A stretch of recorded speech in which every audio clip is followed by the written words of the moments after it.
You're here in Brussels today. You've just come out of a meeting with the Commissioner. How did that go? Well, it was a very good meeting with Commissioner Hogan, and I'm obviously here in Brussels over the next 2 days to speak to heads of political delegations, people who are involved in constitutional affairs, about our concerns around the whole issue of Brexit. The British government say Brexit means Brexit, but for us in Ireland, Brexit means disaster. It represents a grievous undermining of the Good Friday Agreement, the peace agreement that brought peace to the north of Ireland.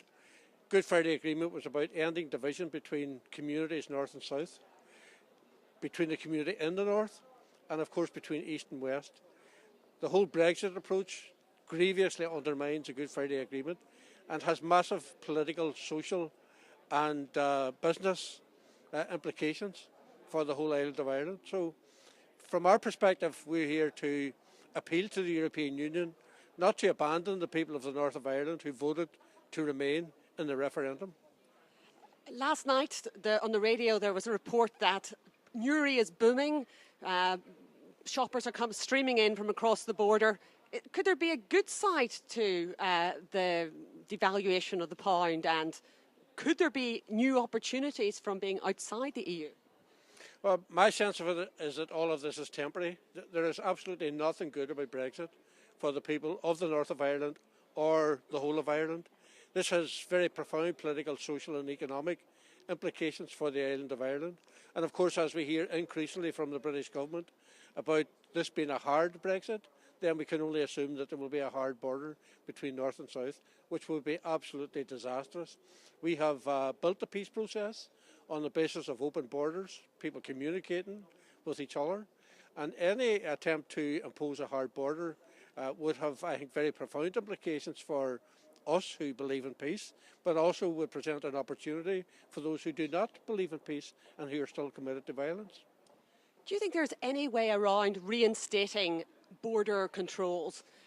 Suggestion this week that the border controls, the hard border controls, might be instated at Irish points of entry, airports, ports. Do you think the Irish government are likely to agree to that? Well, I have to say I think there would be very serious concern on the island of Ireland if that were the case, effectively turning some Irish ports into another Cali. No, I think a lot of this is speculation at the moment. What we're saying very, very clearly is we do not want a hard border between north and south. We don't want to, if you like, do the dirty work of the British government, which would effectively be the position if such a situation as you have outlined to me transpired. So I think, obviously it's hard to know where all of this is going, given that the British have decided not to trigger Article 50 of the Lisbon Treaty until March of next year. European Union position is that they're not going to negotiate with the British until they do that. So all of this is in the realms of speculation, but we are certainly pointing out what the downside is for us in all of that. Straight after the referendum, Sinn Féin suggested there might be a border poll. The idea that there'd be a referendum on maybe reuniting both sides of the border. Is that likely to go ahead in the near future?